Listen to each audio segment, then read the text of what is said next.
And the goal is to bring you your next favorite band.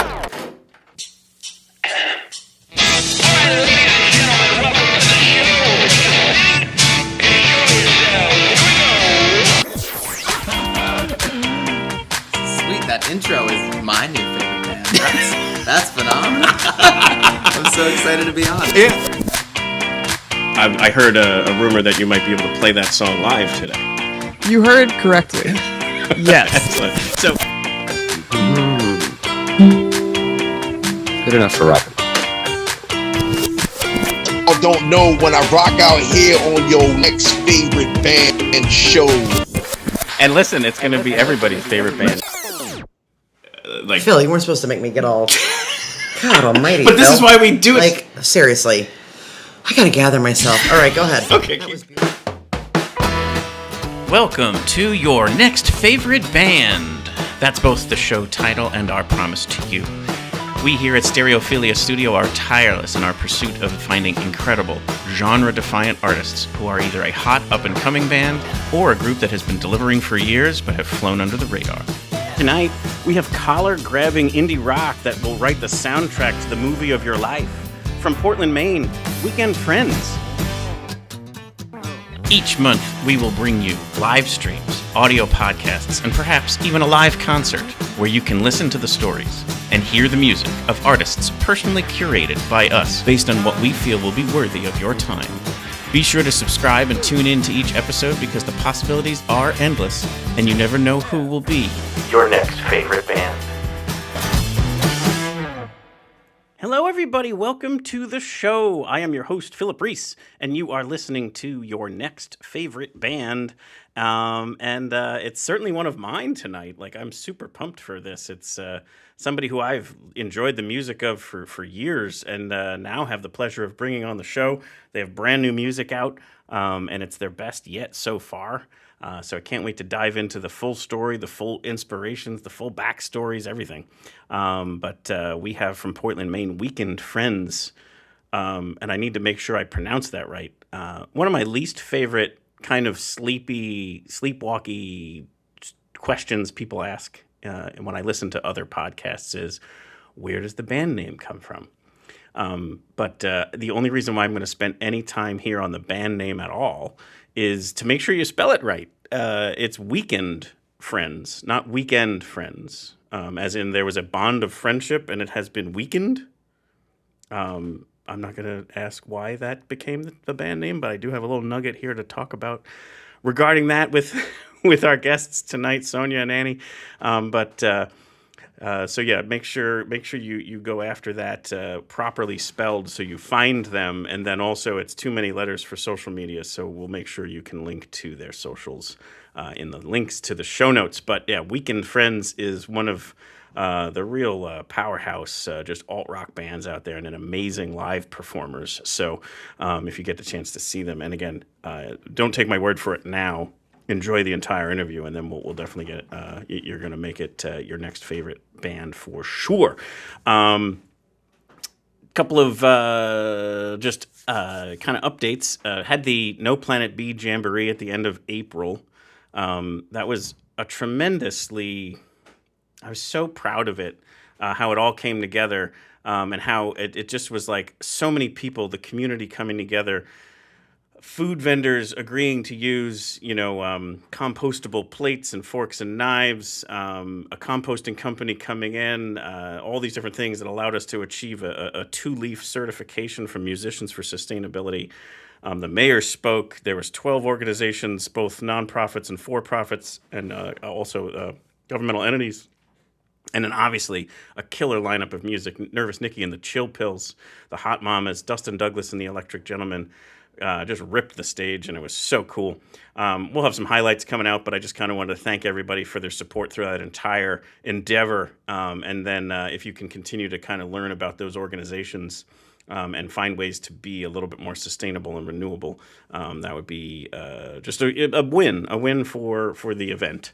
And definitely check out the musicians. And then we're about to pivot into kind of what we kind of look at as like festival season as we kind of start May here. Some of the announcements are coming out for some of the live stages, some of the festivals. We're probably on the precipice here of Musikfest. Super pumped for that. Can't wait. But just exciting times when it comes to all of that stuff. I can't wait for kind of like our episode where we talk about what's coming up in the summer, and then also the Musikfest Exordium, which happens at the end of July. And then we also have some really cool interviews coming up. Someone reached out to me who's on the schedule, who had an idea to say, hey, something we do is actually like write a song for somebody if they kind of give us a prompt. So would you want to give us a prompt and we'll write a song based on whatever that is, and we'll play it live on the show. So I don't know what that's going to be like, but I kind of can't wait to see where that develops. So if you could give us a like, a subscribe, and a follow, and also rate and review the show, that's a huge help for us. And then you're going to not miss out on any of these things that are coming up, whether it's this prompt song or the Musikfest Exordium or everything else in between. I think you're going to love what we've got coming up for the rest of the year. And then just kind of finalize something for year end. This will be our 5th annual Winter Wonder Jam, which again is December. So we're talking about something that's 7 months away, but extremely cool things in the works. So definitely be on the lookout for that, and be ready to come to Bethlehem in early December for what we've got cooking. But before we get to the music and the guests tonight, let's take a listen to our sponsor, BetterHelp. Hey, music lovers. Before we dive into today's episode, I want to tell you about our sponsor, BetterHelp. More and more mental health topics of depression, anxiety, addiction, and more are coming up in our interviews with artists and musicians who are brave enough to share them and the music that came out of the journey. Those songs may even help us feel a little bit less alone as we work through the same struggles, but at the end of the day, we need more than just a great song. We need therapy, and that's where BetterHelp can assist. BetterHelp connects you with a therapist who can help you find your path. Instead of being stuck in the endless loop of questioning yourself, you can talk through questions, concerns with someone who's trained to help you find real answers. As you know, our Listen to the Dissonance shows help to create a safe space for vulnerable conversations, but not everywhere can feel that way. Since BetterHelp is accessed via their app, you can explore your options and conduct your sessions in the comfort of your own home or wherever you feel is best for you. After you download the app, you'll get started by filling out a questionnaire and get matched with a therapist in as little as a couple of days. And if that's not feeling right, you can easily switch to a different therapist at any time at no extra cost. They carefully make sure the therapists on the platform are well qualified, and their customer support team is there to help you with any questions. With over 7,000 reviews and a 4.5 rating on Trustpilot, BetterHelp is a platform that you can trust. We at Your Next Favorite Band believe in breaking the stigma around mental health, and going to therapy is a sign of strength, not weakness. And with BetterHelp, it's easier than ever to take that first step towards feeling better. Click the link here or go to betterhelp.com/nextfaveband and you'll get 10% off your first month of therapy. That's betterhelp.com/nextfaveband. It's okay to ask for help. Contact BetterHelp today. So like I mentioned before, been a rather huge fan of Weekend Friends for a number of years here since their first album, Common Blah, came out in 2018. Just really, this is definitely the type of music that scratches that kind of part of my brain that needs to hear stuff that I like to listen to. But they've achieved a new level. So we're going to obviously go through the whole journey. But this new album that they have that is kind of like a new, like a height for them. The album is called Feels Like Hell. This is the first track that's on there. It's track number 1, and it just kind of sets the tone of the entire LP. It's a track called Tough Luck, Bleed Me Out. So check this out from Weekend Friends. I work like a machine. I don't sleep and I don't eat. I'll be whatever you need. Fill the void by avoiding everything. I don't know if it's working. Fingers crossed on my back that it falls apart. I don't know if I'm learning. Information goes in, but I'm blacking out. Tough love, thought I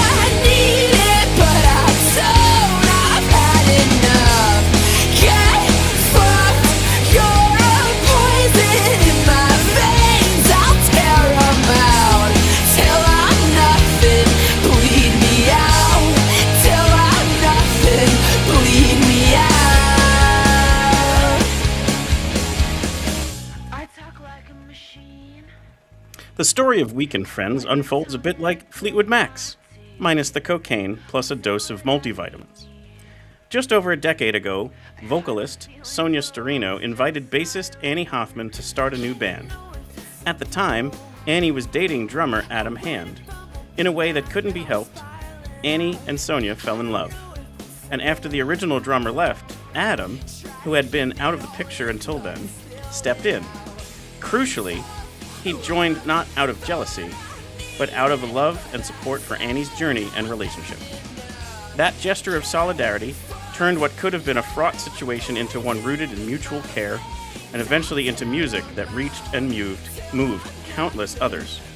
Now, 10 years later, they're 3 albums deep into the band that would come to define their lives, and Sonia and Annie are married.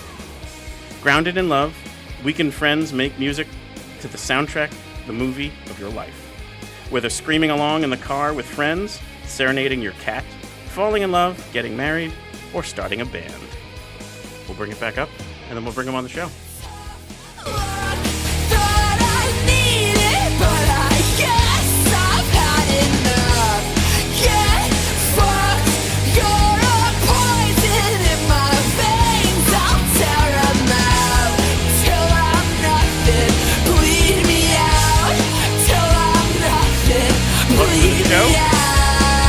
Sonia Sturino and Annie Hoffman, Weekend Friends. Hello. And we have another guest of the show here. Who's this? This is our manager. This is our management. This is Babs. Babs, lovely. Yeah, she's hamming it up. Nice. She can't help but be in front of the camera. Love it. Love it. Well, welcome to the show, all 3 of you. Good to be here. And unfortunately, the music ended, but what a tremendous track that is. And like I was trying to say, if people go in and listen, when you go from album 1 to album 2 to album 3, this is really like quite a new layer and a new level and a new sound, but still genuine to who you are. But this is like a different kind of like product you're putting out there for people to kind of take in from an art perspective. Yeah, I mean, yeah, it does feel elevated for us. I mean, it's hard. It's nice to hear that because, like, as a band and as an artist, I feel like you always sense that your like most current work is your best. Sure.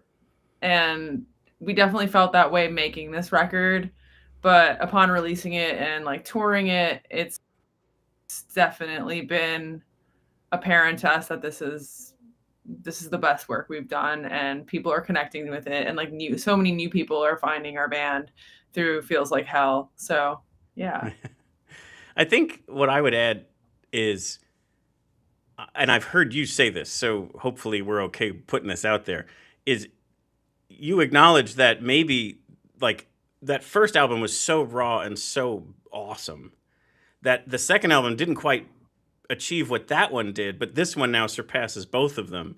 And I hope I'm okay saying that, because I feel like there was an element to this where it was like the journey that you've been on is you've now found this groove that somewhat taps into that, maybe the primal energy of the first album with this more sophisticated, the songwriting, or I don't know what even to kind of the way to put it, but the overall, it kind of merged the two and took it to a whole new level. Yeah, I think you nailed it. I know Common Blah, the first record, it was really raw and kind of just straight to the point, and we made it really quickly, and there was some lightning in a bottle kind of magic about it. And when we went to make Quitter, I feel like, at least from my perspective, I wanted to push us into a more like radio rock sound, not like big rock radio, but I wanted to elevate the fidelity of the recordings and just push ourselves to be bigger on record. And making that second record, Quitter, I think I might have pushed that point a little too hard, and we definitely were over tweezed. We were making it during the lockdown. just like a 90s or early 2000s eyebrow. Yeah, like an early 2000s eyebrow. Yeah, tweezed to A little just too thin. pencil But I thin. think so. I had these Yeah. notes for later, but we're on it already. Like, let's just talk about it. You produced the music, so there's an element there to that. But there's a nuance that can't be forgotten, is that it was COVID. So you might have way too much time to overthink it and over-engineer it and over-focus on things. And overdo it, I did. In all of those aspects, I couldn't stop thinking about it. It was Well, there was nothing else all going there was on. to Like, do. you had no other distractions, no other things to try out. Yeah. There was a lot of Game of Thrones being watched in this house, and like Parks and Recreation. So there was a lot Yeah, going there you on. Yeah, I feel like that was my But full time. you know, so making that record was a bit of a harrowing journey, and by the time it was finished, I think we were all a little bit cooked by the process and apprehensive about. I love that we went right into this apprehensive part. about- This is terrific. I know. Yeah. Well, I mean, you painted the And then we perfect just picture. then we just toured a bunch, and I even spoke on it on earlier interviews about Feels Like Hell, and when I talk about the time between Quitter and this, I think I often had said I had writer's block, and the more I think about it, I don't know if that's like particularly true, because ultimately, in order to write anything, I think you do need to take breaks, and you need Yes. to like live life. Like you need to have like experience. And I think there's just this really like toxic pace Mhm. right now in music and in art, where because we have such a short attention span, and it's like so like TikTok, streaming, content, constant singles. Yeah, I love that you stuck There's with the this full album, pressure. because I don't think this whole Yeah. path that people have gone down, where it's like single Yeah, after single, it's and too it's much. like you need a journey. take Like the the time. art is not only just one song; it's the album and the sequencing and all that kind of stuff. Yeah. Sure. Yeah, and it's just like the time to be human and to like experience life and then feel like you actually have something to write about and create.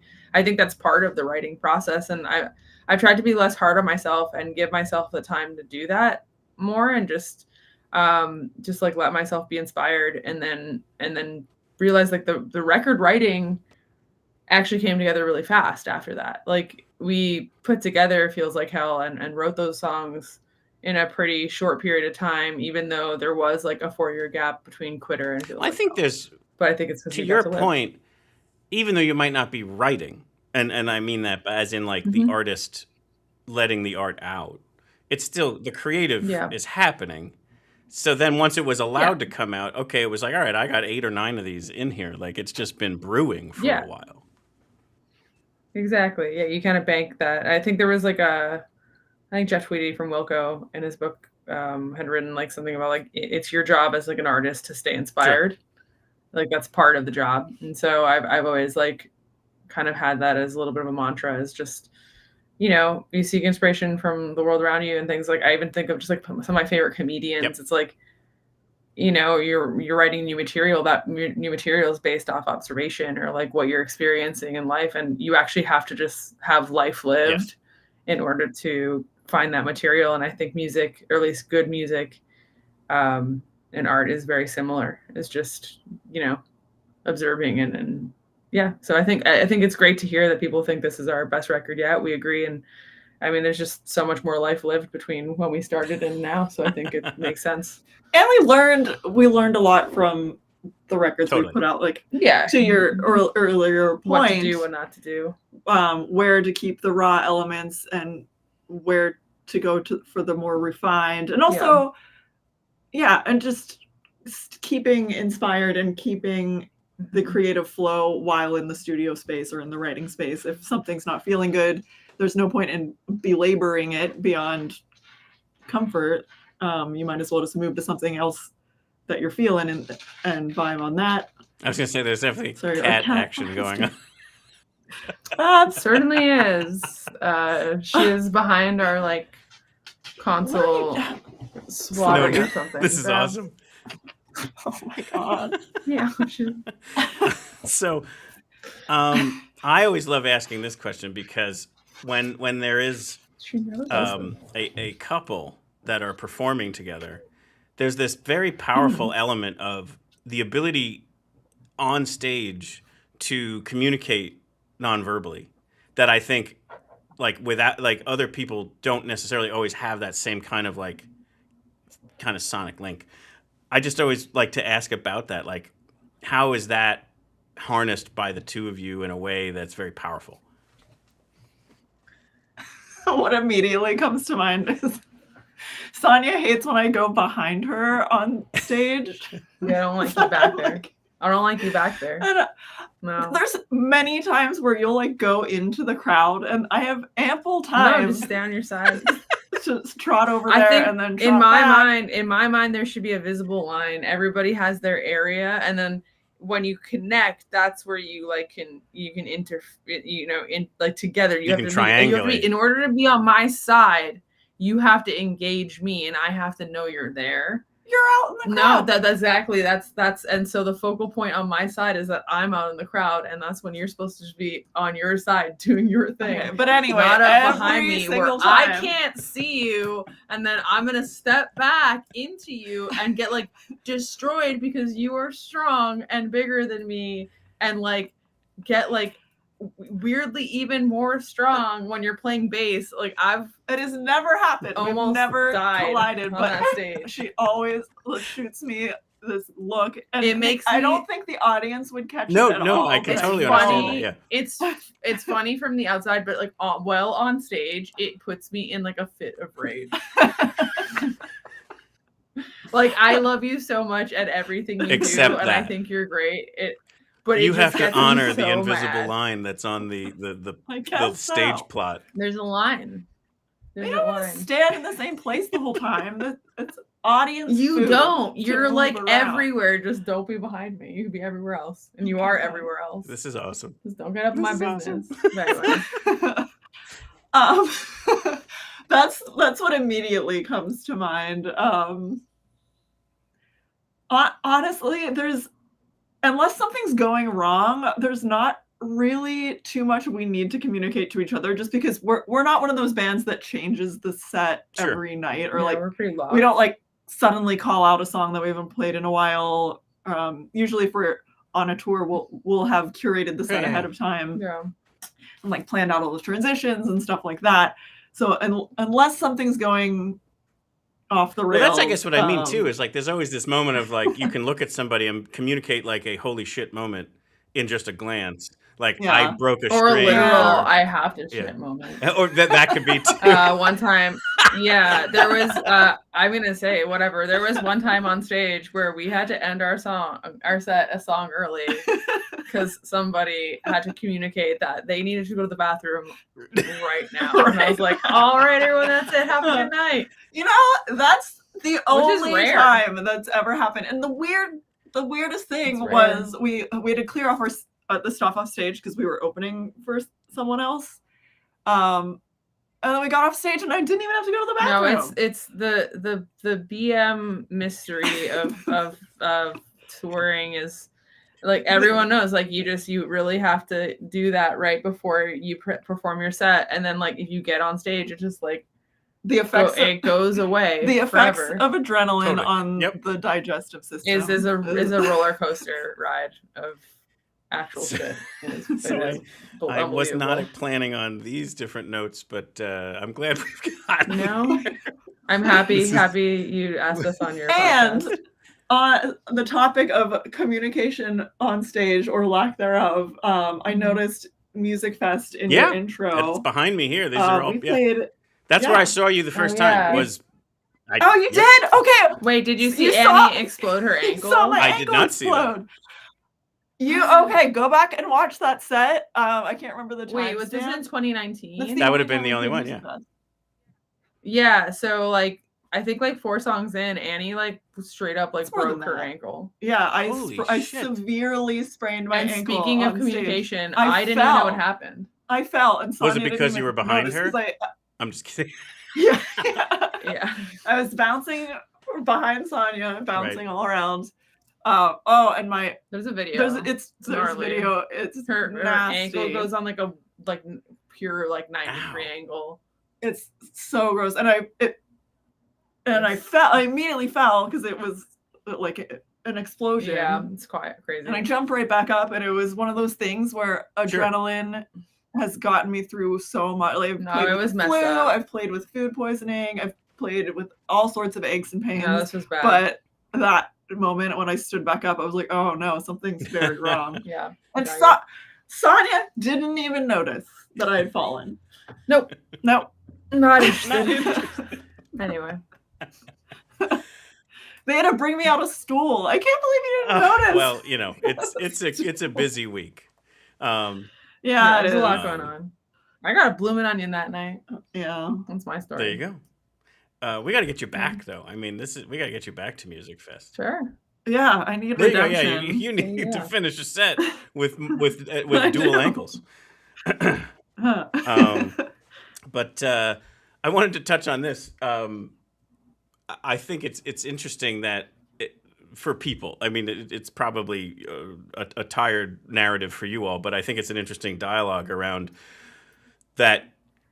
Annie, you were dating Adam, and because it was in there in the bio, so it's still there, but it's like, I think it's one of these things where it's like the two of you met and couldn't help but fall in love. And then what I actually love about the this early phase is, I think, Sonia, you came up with the name Weekend Friends, and Annie, you didn't like it but didn't want to say it because you were actually like super like crushing on each other. You weren't necessarily a couple yet. Yeah, No, we weren't. I also love how so that bio with that tidbit in it, like our management really wanted us to put that in there. I think it was PR. And PR, like, I don't know, someone, and I was like, no, this is like so. So I'm right then. It is like a tired like narrative. Like it's like. It just felt. It's not tired. A lot of people don't even notice. It felt kind of like, for me, I was like, it's like some like it's like the start of like a smut novel or something. I'm like, what is going on? I didn't feel like a smut novel. It felt a little like TMZ, but that's the pitch they wanted to go with, and it is the truth. Right. I guess I was wanting to go there just because it's factually accurate. Yeah. I didn't necessarily want to shine a light on it because there was something other than just the story of how you guys found each other. No, it's like stereotypically queer, I guess, in a lot of ways, where it's like you're just friends with your exes and then you're making a band together and with your wife, and one of their exes is in the band. It's like, yeah, I feel like that's fine. It's there. Yeah, I'm glad you brought it up. Thanks, Phil. No, I'm kidding. First line of the bio. I mean, it was the top line of our bio, I guess. So. Bring it up how you like. Yeah, we and listen, we can reword it, but I just think it's an interesting element simply because also it shows the support and such too of the full band. And I think the other thing that was on display in the video is it's a kick-ass like energy of things. Like one thing that's missing, I think, always from like the recorded albums is the live energy of a band.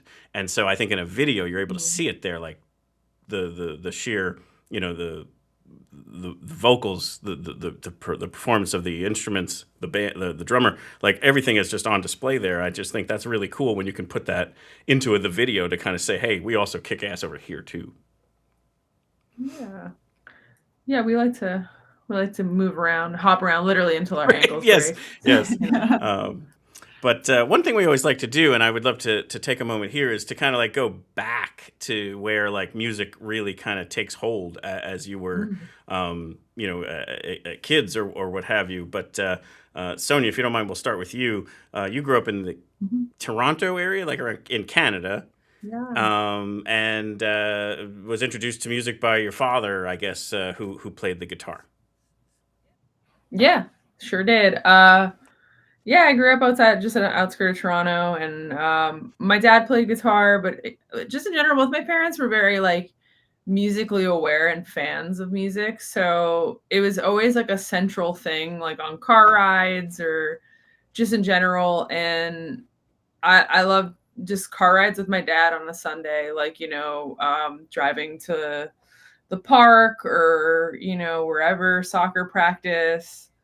And he would listen. I remember the Sundays, it was Psychedelic Sunday with Andy Frost, which was Toronto on Q107. And it was just like, like psychedelic 60s, 70s, like classic rock music, and he would quiz me a lot, like on like what band is this, like, or who sings this song, or what's this song called. It was kind of like always at trivia, and also just like what instrument's playing that little part, if it was like. And so my awareness of music was peaked pretty young.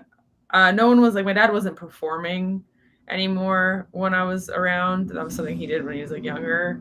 But again, it was always around. And my mom, like, she's got a good ear. She always likes like weird things, and so it was always around me. And so I guess it kind of made sense that eventually I would just, pick up a guitar, and I also just like, love attention. So, But if I understand it right, it was sports first that you played Oh, yeah, it soccer was- goalie, and then Avril Like Lavigne any good lesbian. unlocked. yeah, I'm happy you found this. Let's yeah, talk about Avril- this The moment. turning Yes. point. Avril really turned it around for me. She really sent me. I was, I don't know, 12 or so, Mhm. maybe 11, young, like a kiddo. And I was really big into soccer. And I was like, sports girly. I had my like, really cute ponytail at all times. Like I would have the ponytail where like you push your hair back so hard it like stretches Sure, your yeah, your face. eyeballs are popping out of your head. Yeah. Yeah, and I put like dippity do gel to really keep all my flyaways down. This Yeah. is a really good look. I just want to put people there. Nice. Yes, you got it. Always like one pimple right below my Yes. nose that was just like the most angry of all time. And then I was in soccer, and then I don't know, I think it might have just, my birthday might have just passed, and I had some cash. Nice. Because as one does, and I was like, I'm gonna go buy some CDs down at HMV. It was either at HMV or Sam the Record Man. Okay, we're not gonna like. You should look up and say Sam the Fact- Record we're Man not in gonna Toronto fact was an check this. institution. I might remember fact check seeing- it. I might. I'm just to all my Canadians Right. out there. Whenever I went to the CD music store, whatever, and I was like, I'm just gonna pick up a record, and the Avril Lavigne record "Let Go" was just like on display, like in the Mhm. main feature, and I was like, she looks cool. And this is when you could still listen to the CDs like in the shop, like they would Love let it. you like listen at a little like listening kiosk. And I remember putting that on, and the first song, losing grip, was like new metal sounding. Like it's wild. Right. It's a ride, and I was like, this is my identity Yep. now. Nothing else matters. And I immediately bought the CD. I never looked back. Ripped out the ponytail. Ripped my ponytail out. Declare it to the world. This is who I am Declare it to now. I'm a your rocker bedroom chick. mirror. My bedroom mirror. Yeah. And then And then it became true. That was You that. manifested that shit. yeah, here I am. I did. I manifested it. It was for sure. Yeah. I mean, it's okay to say, hey, that record still goes hard. We still put it on every That record, and even her second record, and then once she became a different person, as the conspiracy theories would have you, after the real Avril left us, I fell off. As But those as first two most records, of us did. yeah, they go hard. She's a great songwriter. I mean, she's also written for like a bunch of people. Shout out Miranda Cosgrove. I'm not going to talk Yeah. about that record. And so, if we move over to Annie, so you grew up in Pittsburgh, correct? I Yeah. did, yeah. And so, where did music find your ears? There you go, Pittsburgh Penguins. Yeah. Yeah. It's a nice sweater. Go Pens. How about those Penguins? Well, neither of my parents are musicians, but my dad loves music, and his parents had a baby grand Mhm. piano in their living room, and I think I don't even think I could talk yet, and all I wanted to do was play with Sure. that piano, or any musical instrument that was around. And my parents were very encouraging with if I wanted to play the trombone. I got to play the trombone in the school band. When I wanted to take piano lessons, they let me take piano lessons for years and years and years. And I found the bass. I had a friend in middle school. Her parents took us to see a battle of the bands. And I can't I can't even remember the names of the bands that played, but there was one band that had like a girl sing. It was dual fronted by like a girl and a guy, and their bass player was just like the coolest dude. And he had like an orange tank top. I bet now if you like saw a picture of him, he'd be. It was so cool. Yeah, you think he's cool now too? And I didn't even know it was a different instrument than a guitar. I just like that guy just looked cool and he was playing with his hands. And then serendipitously, a few months later, my just general music teacher in middle school, he usually would play the acoustic guitar, but one day he brought in a bass and he was kind of explaining the instrument and asked if like anybody wanted to try playing it. And I was a pretty socially anxious kid, and I wasn't really one that was like quick to raise my hand or like go in front of the class. Oh my gosh.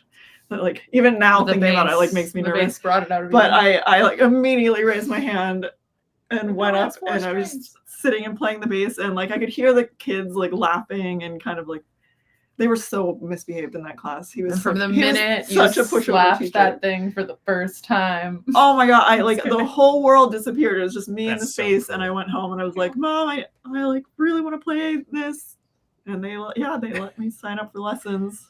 Wow. And then it led you That was to it. Berkeley, correct? Yeah. Correct. Yes. Yeah. So I played all through high school, just kind of on my own for the first couple of years, and like taking lessons and playing along to like CDs and stuff. What CDs?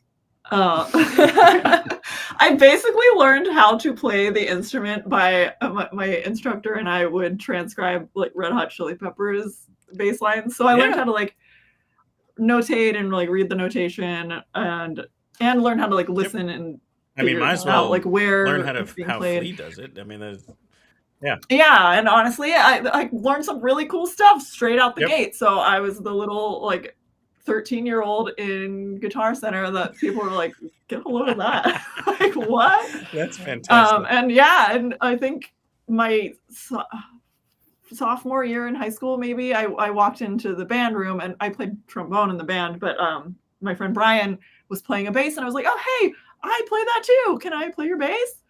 And he's like, yeah, sure. And I sat down and just playing some of the stuff I was learning in my lessons. And then this rumor went around the school. Oh, not like a rumor, but like the word spread. They're like, Annie Hoffman is the best bass player we've ever seen. Anybody's ever seen. And like the seniors and some guys that rumor still like graduated. These like they looked like adult men to me. They're like as it pretty would, much grown up kids were like, do you want to jam? And then you went to Berkeley. That's all I wanted to do. And then I didn't know what I wanted to do in college. I thought maybe I'd be a nurse or something like my mom. And she's like, oh my God, why do you want to be a worst. nurse? She's like, you love music. Sidebar. Just go to music school. And I was like, the I can worst do that. nurse. Wow. The worst nurse. Wow. Yeah. Some shade thrown there, but it's like you are an incredible bass player. I didn't know you could go to college for the bass. Well, my parents did the opposite. They're like, you're not going to school for music. Like, you're not good enough. And I was like, you're right, I'm not. So I did not do that. So where did the intersection happen where you all met each other? I was hanging out in Portland, living like a little bit of like a vagabond summer, in the sense that I have been in another band and out of Toronto, and we met some people out here, and they're like touring and playing shows and like whatever. And one summer I just decided like we were gonna write a new record, and then some of the members who ended up being in my band were from Portland, Maine, of all places, just through like internet and whatever. And I was like, it's really pretty out there. I'm just gonna spend the summer out there. And then just through playing shows in New England, Annie was in another band, and we played some shows together, and just within that little scene. And when I kind of... And you were like, wow, it's the best bass player right. I've ever You're seen. like- I bet she could play Chili Peppers. I bet she can play some Flea. sick Flea riffs. We should start a band with her. Yeah, and then we started a band together, and it's been great. And so you all meet each other. There's a different drummer at the time. But so this Common Blah album, like how does that kind of come together? Is that songs you already had? Is that something that you were working on together at the time? Like, Sort of. We did put out like a couple EPs before that record. So we were already a band for a couple years before Common Law comes out, and we put out 2 EPs. And with our friend Cam was playing drums at the time. You had a handful of songs ready to work on. I just had I was writing a bunch of these like short, kind of like easy for me songs that were just like I didn't really know. I didn't really think it was like 10 years later. Honestly, I'd still like be in this band in any capacity.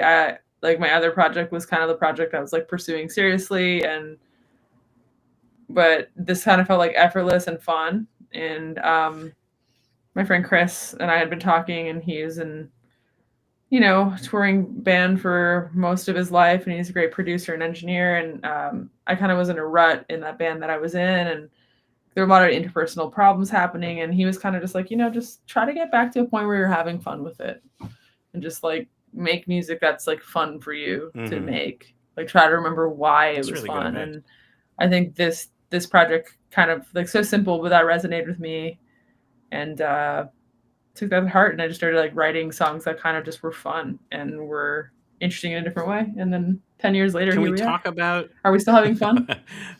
Clearly. Can we talk about the track "Blue Again," which again might be also something that comes up a lot, but like. I was just gonna bring it up. Cool. Actually. Like, I think that this is so anthemically great that it's like from the first time I ever heard it was just, again, it's what drew me down to your set during Musikfest, purely off of this one song, and is what also kind of had me wanting to bring you on the show, obviously with the rest of the catalog. But this song still, to me, is one I will put on and would put against many other alt rock songs as being in a layer, an echelon that's just so great. So like, where did this song stem from? I have it here to play, so I have you maybe set it up and then I'll start it. Normally I will play my favorite song at the very end, but I really wanted to talk through it a little bit. And so let's, if you don't mind setting it up, I'll play it maybe for a minute and then I'll lower it and we can talk over the top of it. I remember where that came from. Like we put that together in, I swear, 20 minutes. So cool. We were at I love that. early rehearsal. Yeah. I had that little riff, and I remember you were like, I was like, "What is that?" You're like, it's kind of like a Pixies. That's exactly the riff. exact band that I've and always she's said like, you sound like. Yeah. You were just like, you can't ooh over it. Yeah. I always tell people, I was like, yeah, if you are a fan of the Pixies, you will be a massive fan of Weekend Friends. Like it's how this song totally hits. It's kind of like in that debaser kind of category of music. Yeah. For sure. Yeah.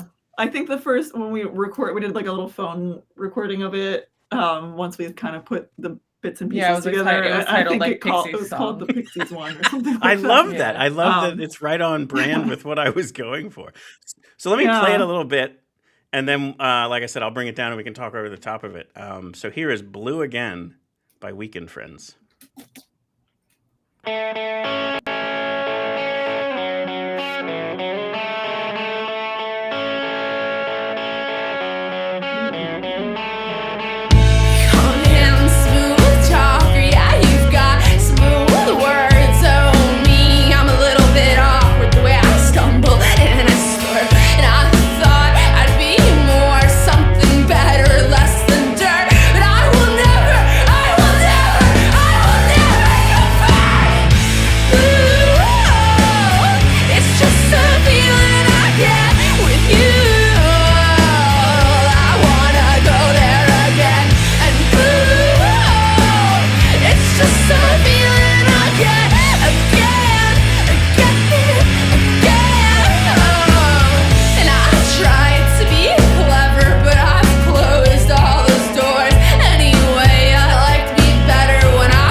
Fun video to make. My hair, super long. My hair is insane. Super long. But oh my god. So what I love about, if you go back to the Pixies and where this song stands, is there's that just utter raw energy that's kind of carrying you through. But there are these beautiful melodies that are like hidden, that if you just spend a moment there, it's just like, that is gorgeous. And yet still rough around the edges. I mean, it's just such incredible song design. I just love it. Oh, thank you. Sorry, I haven't seen this video in a really long time. That's so fun. And so I'm just like, I'm fully entertained by the choices of pants and hair. There was also that really cool, like, you must have walked into whatever house or venue this was and been like, I'm definitely sitting up there on that tall ass door to nowhere up there. Yeah, door to That nowhere. might have been what inspired the video anyway. Our friend lives in that house church thing. It's just the weirdest place. Yeah, it's a house of wonders. Oh, It's you know, you can see me. I react to the fireworks in that shot, but it's the only one we had. So even though I flinch. Oh, so does Cam. He like takes his mask off. Yeah. Not Not me getting burned. Yeah. The camera That's goes scary. on. And I'm like method. What was I gonna say?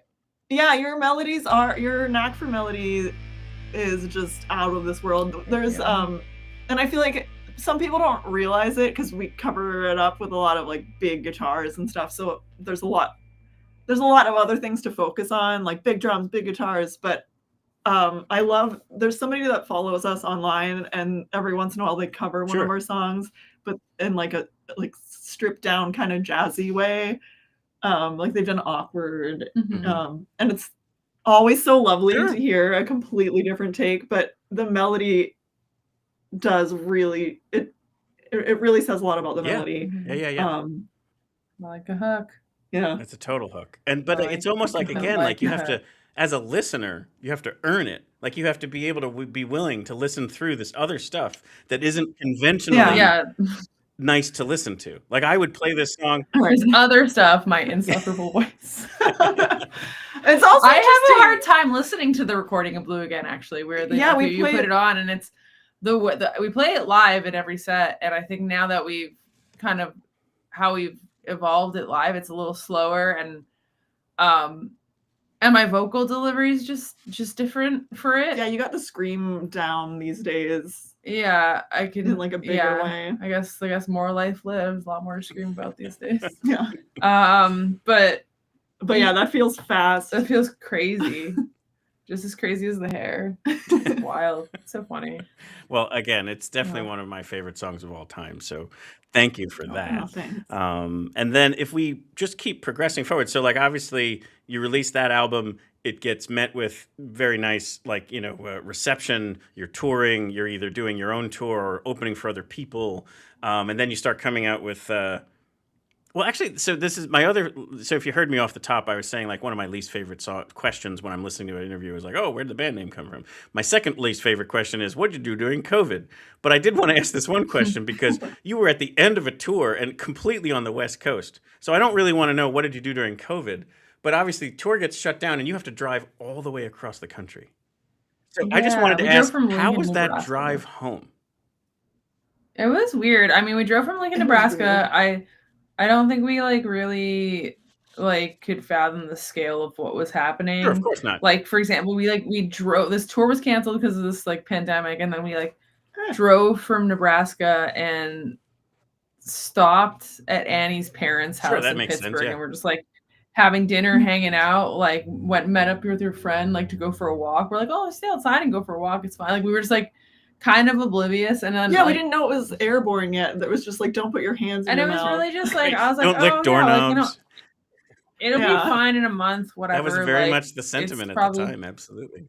Yeah, I'm we'll be all right. This can't get that bad, right? And then it just went on for a long time, but now it feels like it went on for no time, and it feels like also time got weird because of it. You're absolutely right about all of that. 2019 feels like it was probably 2 years ago, but it definitely wasn't. Yeah. So you come back to Musikfest, it's only been 3 years. Yeah. Yeah, exactly. Right. But I was just looking at some pictures from 2019, our first tour we did with Adam, our drummer. And I was just this does not feel like that long ago, except for my hair. My hair is crazy yet again. I think there's also been this just like growth as a band has also arced with the growth of me learning what to do with my hair. Like my hair is great now. I have great hair. I love my hair. I get complimented on my hair almost every time we play a show. It's I figured it out and I'm really happy with it. And I always struggled with that. And so now we're here. It's fine. It's part of it. It's part of the success. So we touched on this a little bit before, where like the second album was happening during COVID. There was another element I kind of wanted to just speak to. We've already touched on so many therapeutic things, so let's talk about this one. There's an element to this where your personalities are different when it comes to certain detail. Where Annie, I believe you're more of a perfectionist, and Sonia, you're a little bit more of like we'll figure it out. And I think that may be where the clash happened there on that album. And I just kind of wanted to bring that up because I think, again, people go through that where it's just like, but the beauty is when you can rely on this partner to kind of balance you. But if it gets out of control. But anyway, like it was funny. I heard you say, Sonia, like you now tune your guitar because. Yeah, I've decided now that might be table stakes, but no, I just thought that was a funny topic to kind of talk about because it kind of again narrates to the balance that was created by this more recent album. Yeah, it definitely has, and it's like I think it's nice that we found that balance because it's like you can see how those personalities would ultimately like could butt heads. Like if someone's more of a perfectionist and someone's more just like follow the mood, chase the vibe, rock and roll, whatever. Which is my thing. But you need the other to steady the ship. So then you kind of find what I'm saying. You like eventually like through working, we found like how you can kind of have both, and then it's kind of just No, me and my partner are the same way in that like I have an innate sense of, boy, this would be way more fun if we just kept going. But there's always this noise in the back of my head that goes, but probably a bad idea. So but I can't stop myself. So I need somebody to pull me back or whatever. So like, you're like the wild one. It's funny because in life, I'm actually like I'm the very like organized, like have a plan. Everything has to be like scheduled and regimented and clean and organized. And then when it comes to making music, I'm like, whatever, it's a guitar. It's gonna sound, it's just like it's out of tune. I'm like, it sounds like a guitar. Well, if you see in the opening of the show, like there's that moment where the guy just puts his tuner down and goes, well, that's good enough for rock and roll. I love that. Like I love that. Where it's just whatever. Like we'll make it work along the way. I've never heard a guitar actually in tune. I don't think one exists. And even if it started that way, it doesn't end that way. Yeah. No. It's the world's worst instrument. So I did want to move into, so now in Feels Like Hell, again, we've already touched on the opening track. You have other like singles out there. The other song I wanted to kind of bring up here, because I think it has another great story to it and a phenomenal video, is NPC. It's just like I just want to kind of touch on not only the track and the inspiration behind what you were trying to communicate with the music, but why you reached out to this incredible guitarist, Buckethead. Yeah, unlikely friendship. Yeah, I was working and he was playing the theater I work at, and the one in Portland, Maine. I was just like Portland, Maine, at the State Theater, shout out, and I never expect the artists want to speak to the people working at the venue. Like that's what tour managers are for. You know what I mean? Like I'm like, no one's gonna want to talk to me. I'll stay out. And like it's respectful. Like I don't try to be in people's business. I'm like, you're doing your thing. The screen rooms, you're like home away from home. Like I'm gonna go do my job. And I was just to get to our offices, you have to cut through this like main area in our green room. Like there's definitely like rooms for the bands, but then there's like a main kind of sitting area where there's like food or whatever, and I'm walking through there to get into the office or whatever, and he's just sitting in that main area, like no mask on, nothing, playing like a classical guitar, just like shredding. And I'm like, all right, just like look ahead, don't engage. He's doing his thing. It's like, it's also like, it's Buckethead. I'm like, dude wears a mask and he's very like, elusive. And I was like, I don't want to be up in this guy's business. And then he just started chatting with me, and he's just a soft-spoken, like very nice person and was asking about Portland and was really curious about the theater because it's this like old historic like Spanish style theater. And I kind of just chatting about it and joking that it was like haunted and joking, not joking that it's haunted and haunted by the ghost of jam bands past. And if you listen hard, man, you could still hear them playing Grateful Dead 1982's performance of I don't know what is it? What's a Grateful Dead song? We did this thing where I don't like you're getting off topic. Tangent. Bring it back to Buckethead. I was just gonna let it riff. I didn't care. Let it riff. Just That's exactly right. Oh my God. I was embracing the vibe of the moment. Well, I could go on about that, but I will digress back to. I will stop digressing and and then we just started chatting and exchanged numbers, and he's been like super supportive of the band and. Really... And the song, you were working on that song in the living room, and I kind of got my ear on it, and I was like, "What do you got cooking there?" And I remember the first line of your chorus was. It used to be "Tell me that I'm already dead," or I love saying "Tell me," but you say "Tell me," and so it's like we gotta kibosh the "Tell me" because we say it. I say it all the time. Like "Tell me." It's just a starting point. But I loved that. Like, am I already dead? Am I in a simulation? Yeah, and then we wanted to like. We didn't even know if it was going to be on the record. We're like, let's just finish this song. Yeah, it's a cool concept. We wanted like a guitar solo that kind of sounded like if you were in a simulation. Totally. That's the point where the simulation like scintillates and like rips apart. And who better than Sir Bucket himself? Sir Bucket. Well, let me get it playing, and then we can bring it down again. But check out the track "NPC" by Weekend Friends.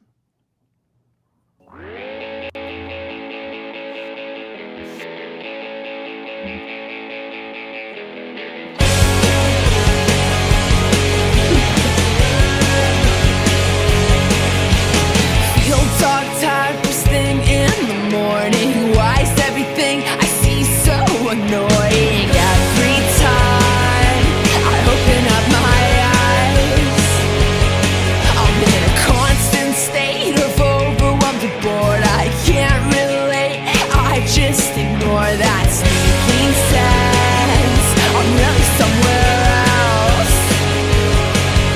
Like maybe I'm sorry dead, or I'm living in a simulation.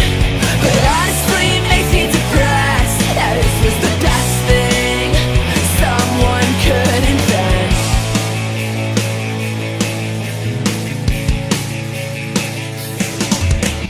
Waste away. Darn beautiful melodies again. Yeah, we were just laughing at the video, and I'm gonna point out because I don't think I've ever like commented on the video, but the animator put a dump truck on Annie. she's just got like a big booty, and it is something like, I haven't watched this video in a minute, and like I mean, I'll take it because in real life that does not that exist. Is not even close. Quite we the definitely got a lot of opposite. breaking Like, news in this interview. we were just cracking up at like. She's like, there I go with my big ass. Like, right when it starts. I mean, Yeah. and again, And then, weirdly, I just want to quickly say the video is amazing. In they crushed beyond it. just the dump truck, but like I think people, if you're listening on the podcast, you have to go check out the video for this song. It's so good. Anyway, sorry, cut you off. Yeah, it's pretty fun. I was saying also, weirdly enough, there's a point in the video where there's like a security guy and he like points for us where to walk, and it looks exactly like our sound guy, like our front of house guy, Kyle, but like we didn't send any pictures of Kyle. Like there was no way. Oh, so it was just that the pure universe. Illustrator. Oh, here's this is Buckethead. There's Buckethead. And it sounds like an 8-bit thing, but he's just doing his brilliantness. Shredding. I never did learn the solo. I have like an alternate kind of like melodic little solo that I still like, that I do live. I was going to actually ask that. Like, I think that's an interesting thing for people too. Is like, obviously, there's this genius moment that a savant did that's purely their art. Like, how do you handle that when you play this song live? So that's a cool thing to learn about. Yeah. I would have had to start practicing like I don't know 8 years ago. Yes. I keep laughing at it. Well, we did play our biggest Boston show ever. We played the Sinclair on our fall tour, and our friend Jared, he's a crazy guitarist, and it was earlier on in the tour. I got a text from him, and he's like, I may or may not have transcribed the Buckethead solo, so if you need me at the Sinclair, Brought him up. you can Also- have Oh my god, it, that's and like Rampage crushed at it. the end there. That's fantastic. I'm bringing it back to this Yeah. video. At the very Yes. end, they also have Adam be like, no, we're not putting up I a saw thing that. where Adam would never. I saw that. Adam would never. would never. Adam like does not speak and like does not have an opinion. He's like the least. He would be working at Norma Corp or whatever the fake business is for the rest of his Norma life. Yeah, I'd be like, Corp, I this is love- alright. That was so. Like, this is my life now. But we were like kind of down to the wire, and then they animated this like beautiful thing, and I was like, I don't know, I don't have any real notes. Like I wasn't gonna be like, can you make Annie's ass look Even more bigger. anatomically Flatter. correct to her actual body? Oh, I was gonna say make it even bigger. Yeah, make it even Bringing bigger. that up. Just as the video like passes, it just gets bigger and bigger, and then at the end, instead of a building blowing up, it's just two Uh, so I have no idea how to transition here, but so Sorry. we're at an hour. Do you mind if we bring up a couple more topics? Yeah, So shoot. what I kind of wanted to do was spend. So if you heard off the top there, we have a show in February that we do called "Listen to the Dissonance," and it does start to like embrace the mental health topics, and so we create a show where for one evening we're not trying to solve any problems. We're just saying, hey, for tonight, it's okay to acknowledge certain things and be not okay and ask for help, or just acknowledge that you probably need it, whether you're ready or not to ask for it, all that stuff. And so I know obviously it's baked into some of your songs and some of your lyrics, but you've also been outspoken about, that this is an important topic for the music industry in particular to address. And so I just kind of wanted to maybe allow for a moment to have you speak to that if you're willing.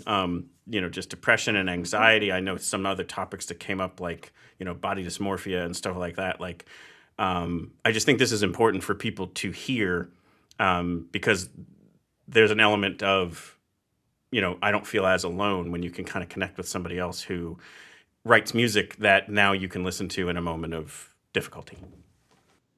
Yeah, I mean, it's like music's always been how I process a lot of emotions. And it's funny because they do say like creating art and creating music is one of the more like therapeutic things Sure. you can do. But choosing to make that a career, on the other hand, is Yes. one of probably the least therapeutic things you can do. Yes. Yeah, absolutely.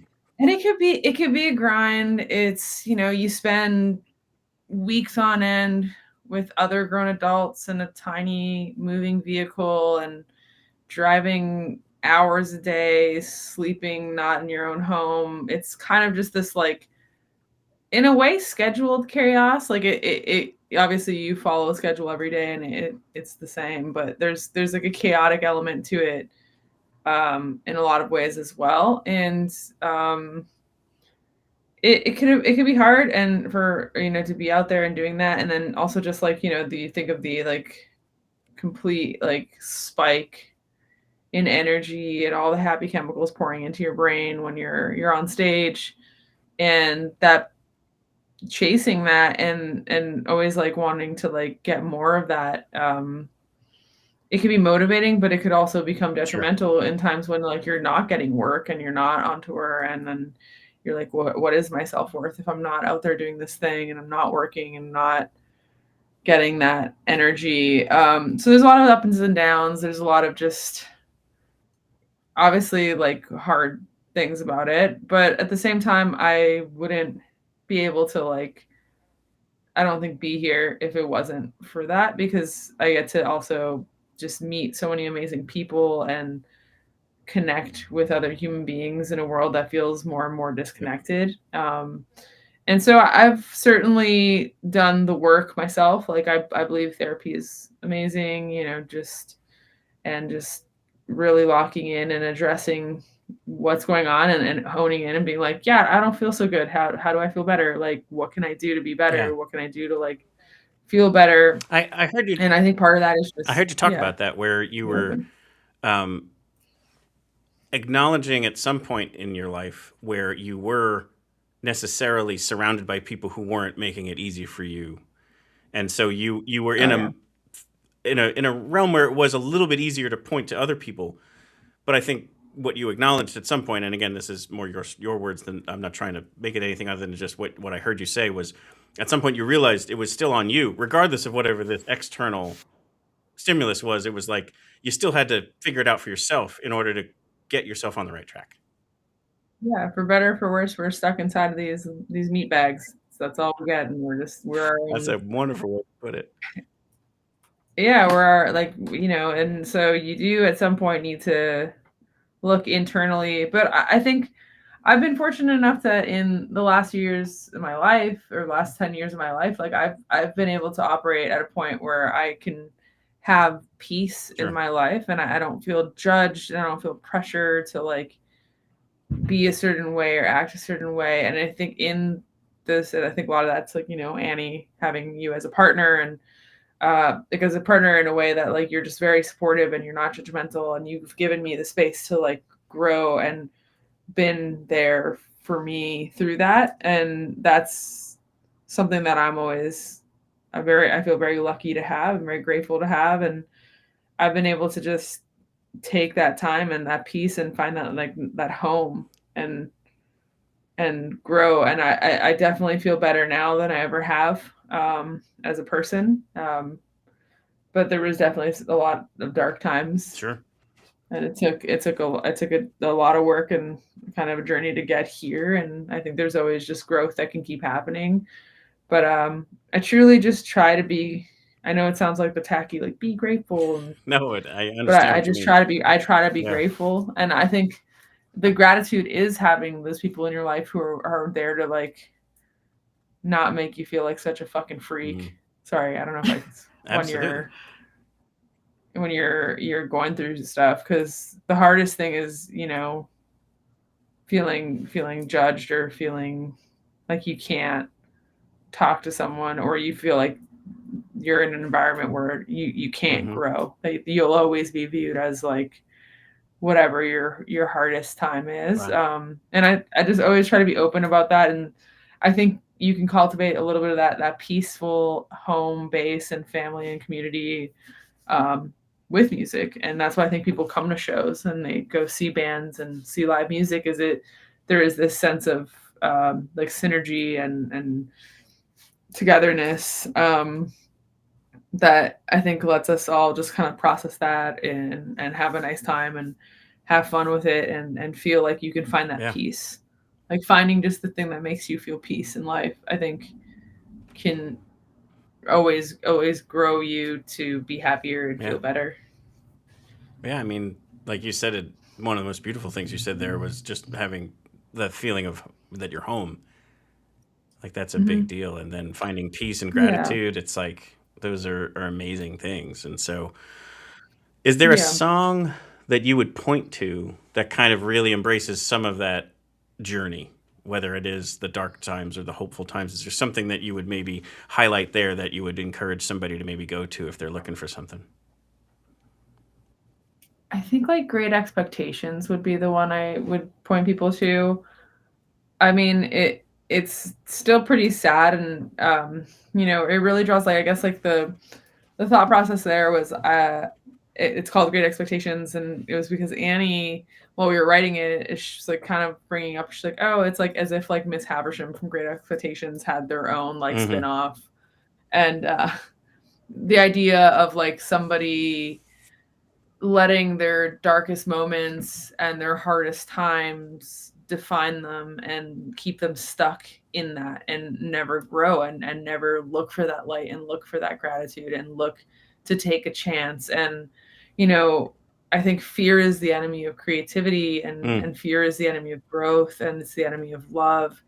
And I think when you start to really be able to let go of some of that fear, and again, finding that place where you have peace to do that and you feel safe enough to do that, is so important. I think that song, it might not like speak to that, but it definitely speaks to the idea of like feeling stuck Sure. and feeling defined by just like your sadness and defined by Your trauma. your trauma.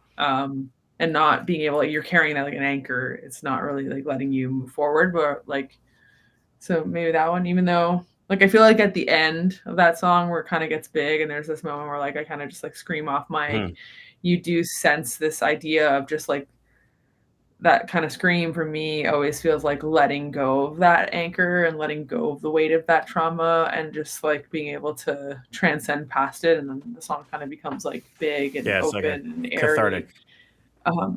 Yeah. So that one. There's like so many you could point to. I just like that Not one. For Nothing. Yeah. I feel like deals with like toxic relationship. Like a toxic relationship. You're like your own like almost addiction to like toxicity. Like I think with Not For Nothing, there's that idea of like, I mean, like it's in the like, if as an artist you get it a lot where it's like in order to create your best art in music, it's like you got to be sad, you got to be hurt by something, and so you kind of become attached to these like toxic relationships and these like in your life because they fuel you and they bring something to you, and I don't think not that's healthy either. So yeah, no. Yeah, the whole catalog is for there you go. If you're looking for some good artists.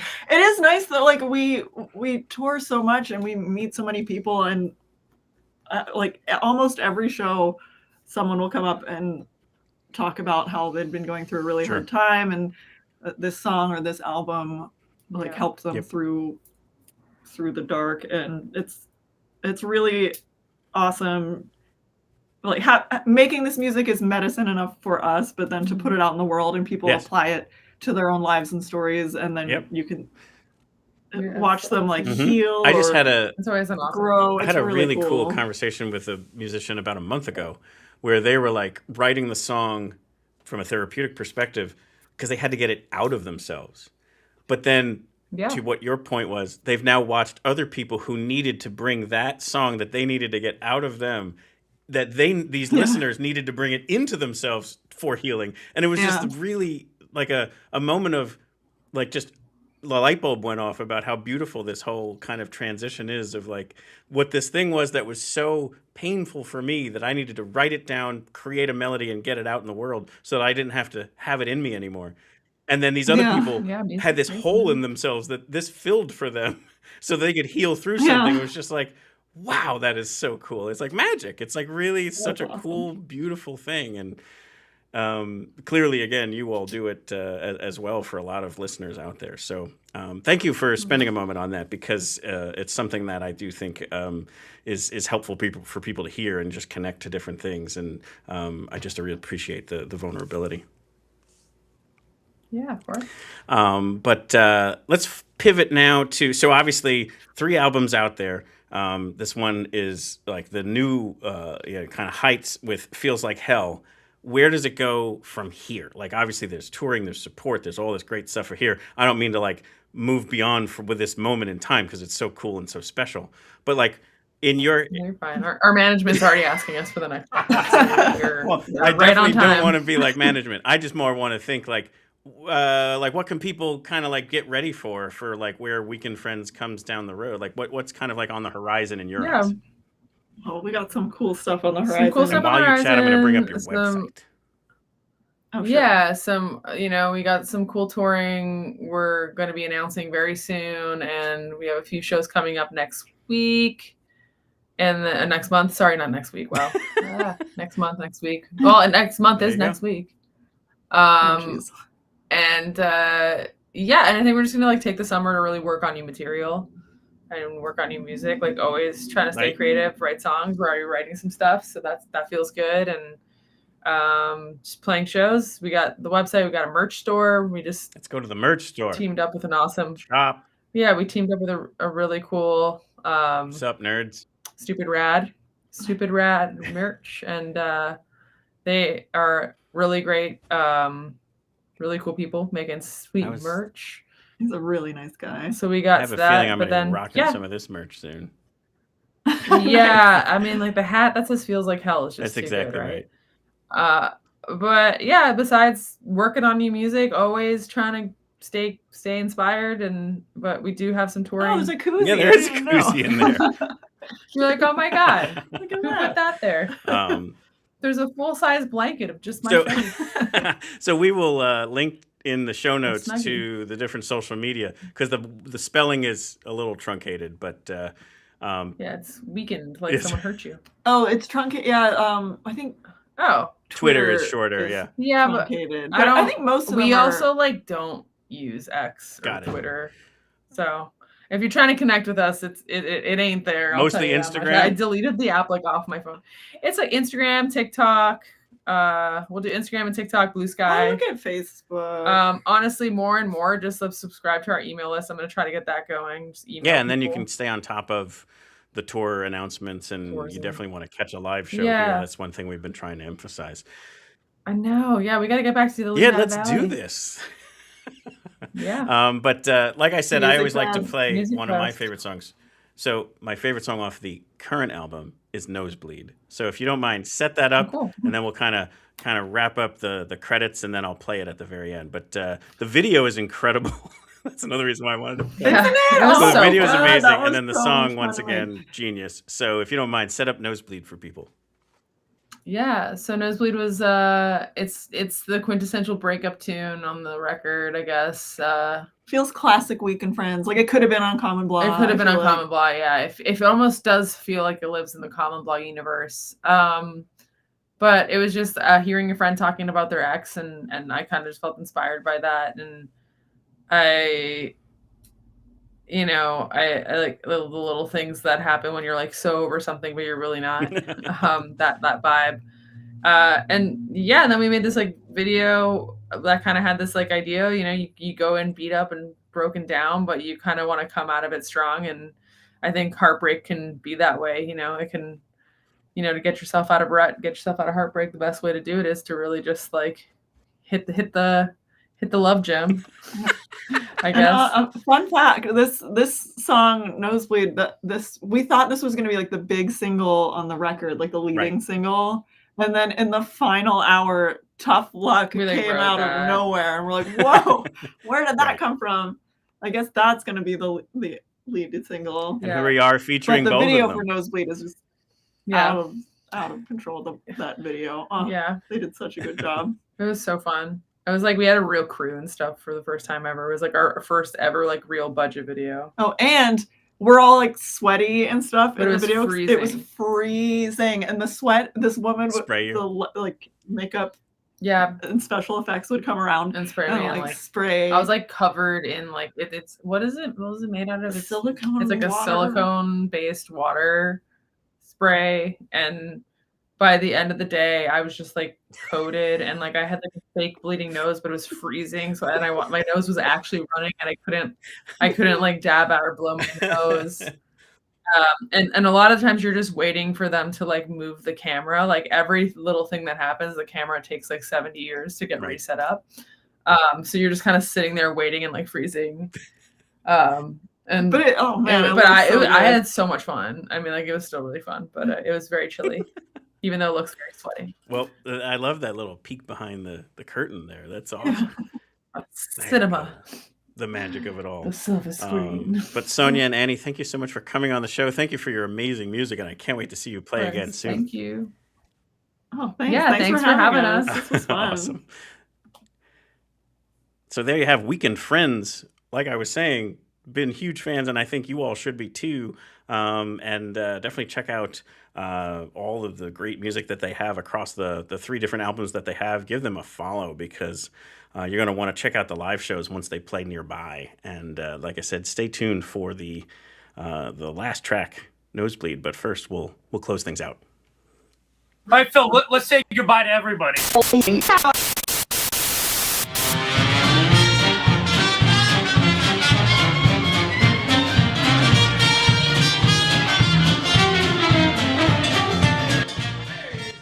We hope you've enjoyed this episode of Your Next Favorite Band. We'd like to sincerely thank Sonia Sturino and Annie Hoffman of Weekend Friends for joining us tonight to share their entire backstory, their inspirations, and also their music and all of the different things that they've got coming up in the future.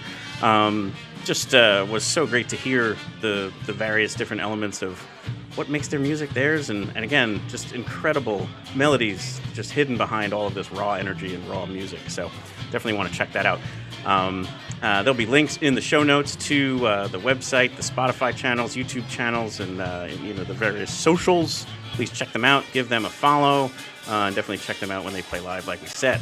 As always, our hope here is to bring you your next favorite band. If you happen to tune in tonight because you already knew Weekend Friends, thank you so much.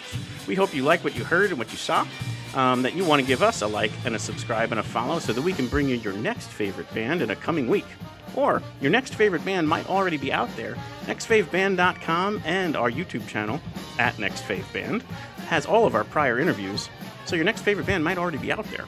If you'd like any guidance or advice on where that might be, drop us a note. We love to kind of curate that. So if you tell us kind of what you're into and the type of genres that you listen to, we can always kind of make a recommendation or two.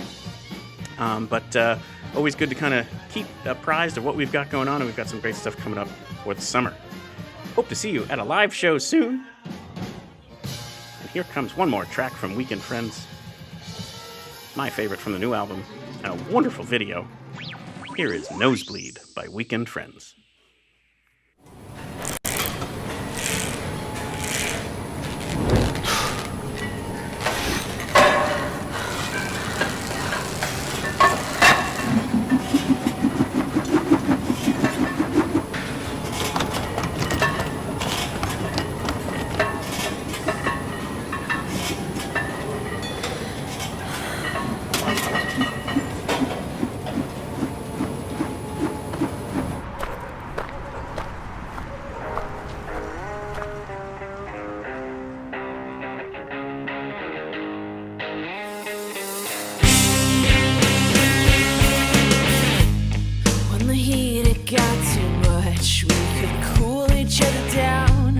Slip your elbow, hit my face. I got a nosebleed on your couch.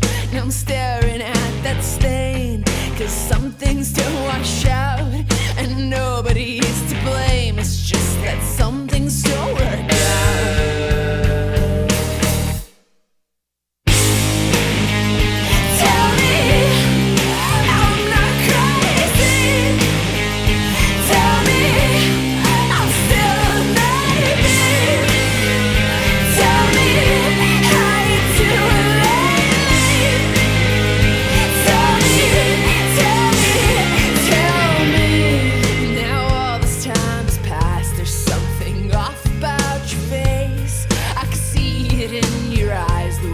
Just don't move the same. So I stalk you from the screen, and it makes me feel insane.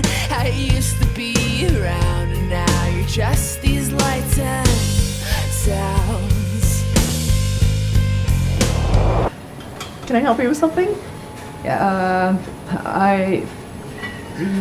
do you guys have like towels? Yeah. Here you go. Sweet. Thank you. Thanks.